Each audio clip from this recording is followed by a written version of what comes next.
El derecho para su materialización se compone en general de una dualidad que implica tanto fondo y forma.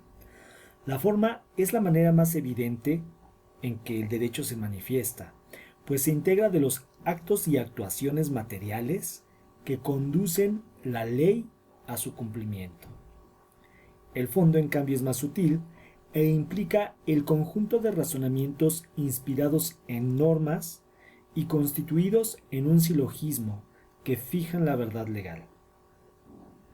Para conocer a conciencia las implicaciones de los derechos humanos y su protección en la actualidad, es requerible recurrir a la historia que permitió derivar tanto las formas como el fondo que actualmente rigen a este procedimiento. Respecto a la ingeniería del juicio de amparo, es decir, a su primer consagración, en general se admite que las fuentes históricas de este se encuentran en México, concretamente en Yucatán, donde se desarrolló en el siglo XIX toda la estructura normativa para fijar legalmente las formas necesarias para hacer respetar en su momento las garantías individuales o el fondo a favor de los individuos.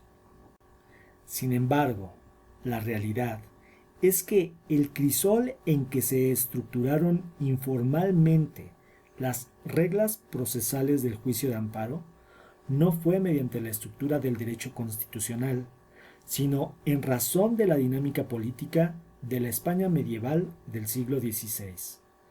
Su problemática social y geográfica, derivadas tanto de su ideología sobre su población, así como de las consecuencias del descubrimiento de América y del respeto profundo que en su momento los reyes católicos tenían precisamente respecto a los principios de cristiandad. Muchas fueron las injusticias que históricamente y desde el inicio ocasionó el colonizador Cristóbal Colón en las tierras americanas y en contra de los originarios de estas tierras, siendo precisamente Cristóbal Colón el primer esclavista de los hombres en el nuevo continente.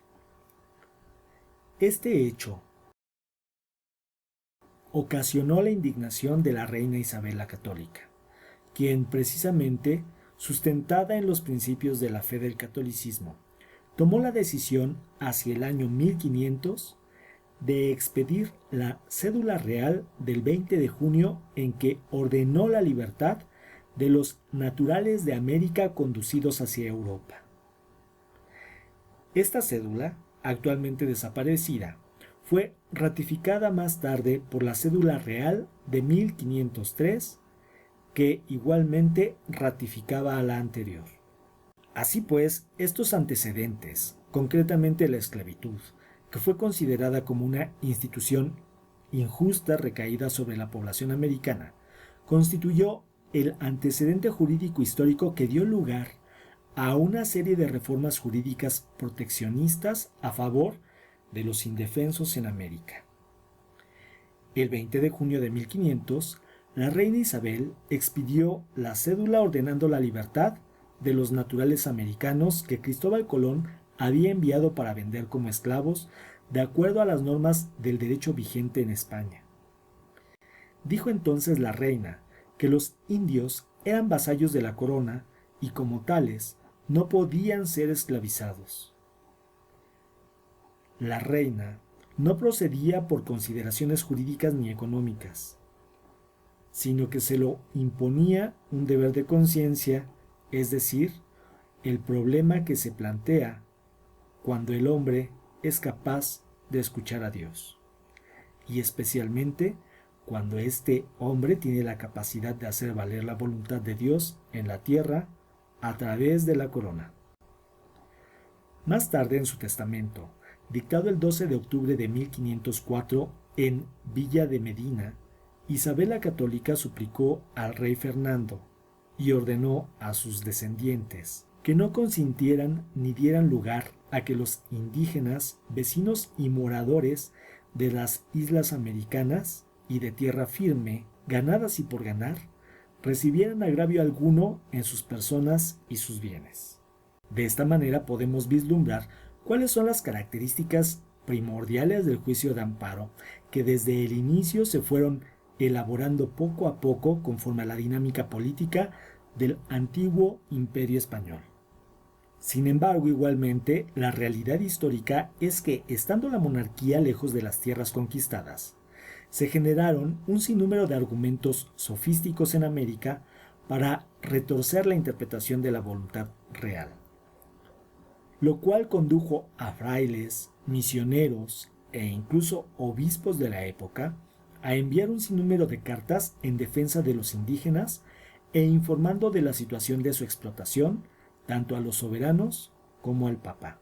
Como resultado, la monarquía ordenó la producción de una legislación protectora bastante vasta y cuya finalidad era precisamente tutelar a los indígenas en contra de los actos y abusos de los recién emigrados a América.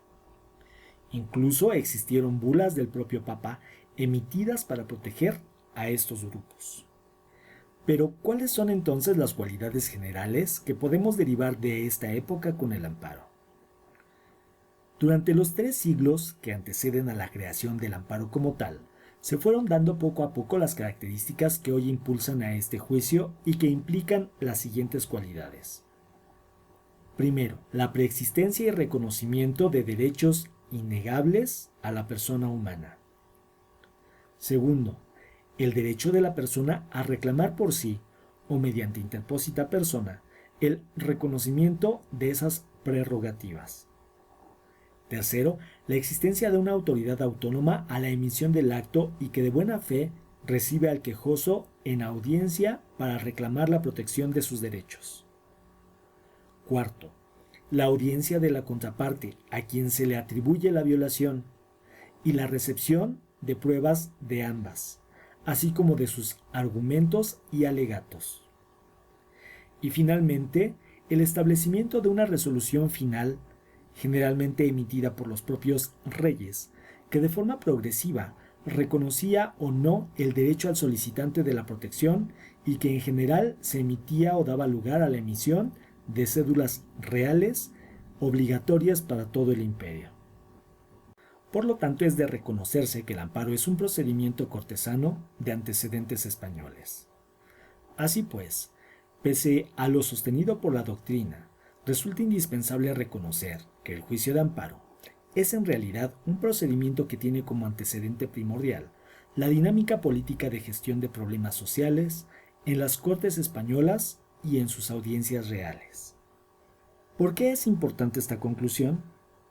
Es indispensable revalorar la enseñanza histórica de las audiencias reales y pontificias españolas, porque fueron un elemento disuasivo altamente poderoso para quien contravenía la norma real.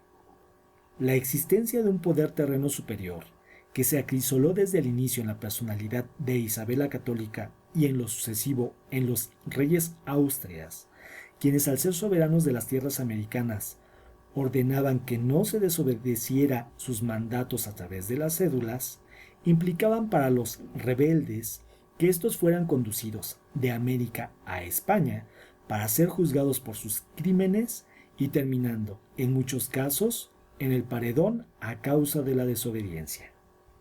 Respecto al análisis de las audiencias españolas y su efectividad, debemos de admitir que su devenir es propio de las dinámicas de los siglos XVI al XVIII, y que, de ignorarse su naturaleza, hoy serían incomprensibles las maneras en las cuales se fue gestando el juicio de amparo. Respecto a dicho análisis de las audiencias españolas, podemos derivar, en razón del incumplimiento de su voluntad, las siguientes características. La primera, el hecho de la distancia de ultramar que separaba a España de América y que impedía una vigilancia directa del cumplimiento de la voluntad monárquica. En segundo, la lentitud en las resoluciones con las cuales se emitía y se transportaban estas a América para su cumplimiento. En tercero, los problemas políticos de Europa que empujaron en gran medida a estos reinos a obtener cada vez más recursos. Como cuarto, la necesidad política de imponer la figura real legitimada a los originarios en América. En un quinto punto, los requerimientos de la mano de obra gratuita para garantizar la producción. Como sexto, el pretexto de la cristianización que dio lugar a la encomienda. De tal manera que estos 6 puntos son los que condujeron en gran medida al incumplimiento en muchos casos de las resoluciones emitidas por los monarcas españoles. Y respecto al análisis de fondo, las valiosas aportaciones que para Mariano Otero y más tarde Crescencio Rejón pudieran ensamblar de estos antecedentes la ingeniería que compone al juicio de amparo, se encuentran las siguientes cualidades. Primero, de las Cortes españolas se derivó el reconocimiento de una naturaleza humana preexistente al solicitante de la protección y que merecía el derecho de audiencia. En segundo término, el reconocimiento de derechos preexistentes al ser humano y que no pueden ser transgredidos por los órganos inferiores. Como tercero, la exigencia gubernamental de que se ejecuten a cabalidad y en la práctica efectiva dichos derechos. Y por último, la recepción por parte de la autoridad superior y revisora de cartas e informes tanto por las partes como por terceros, que generen ante la autoridad que revisa la convicción de que el derecho transgredido fue resarcido a la víctima. Así pues, de la dinámica política suscitada en el propio centro neurálgico del antiguo Imperio Español, se describen ya los elementos que componen el amparo de nuestros días. En primera, la existencia de un derecho humano inmanente y reconocido. A continuación, la obligación de la autoridad a respetar ese derecho y a hacerlo valer de manera efectiva. También la existencia de un órgano de gobierno superior garante en caso de lo contrario y con la fuerza para someter al cumplimiento del derecho imponiéndolo como obligación a los órganos inferiores. Y por último, la obligación característica del juicio de amparo que tiene la autoridad omisa en informar tanto de la situación que afectó al reclamante como de la restitución a dicho reclamante en su derecho. Son pues estos los elementos que se pueden derivar de las dinámicas del poder en el Imperio Español y que, en caso de la existencia de la monarquía, diseñaron en lo político las dinámicas procesales que ya más tarde en México se cristalizarían mediante el procedimiento de amparo tutelado por el proyecto de Constitución de Yucatán en el siglo XIX. Deseo este audio referente a los antecedentes del juicio de amparo durante el periodo novohispano te sea de utilidad. Te invito a dejarme todos tus comentarios abajo de este video y también te invito a regalarme un clic en me gusta. Tanto tus comentarios como el clic me serán de suma utilidad tanto para hacer nuevos materiales, así como para apoyar mi trabajo. Mi nombre es José Antonio Pipilhuasco. Quedo a tus órdenes y te agradezco. Hasta luego.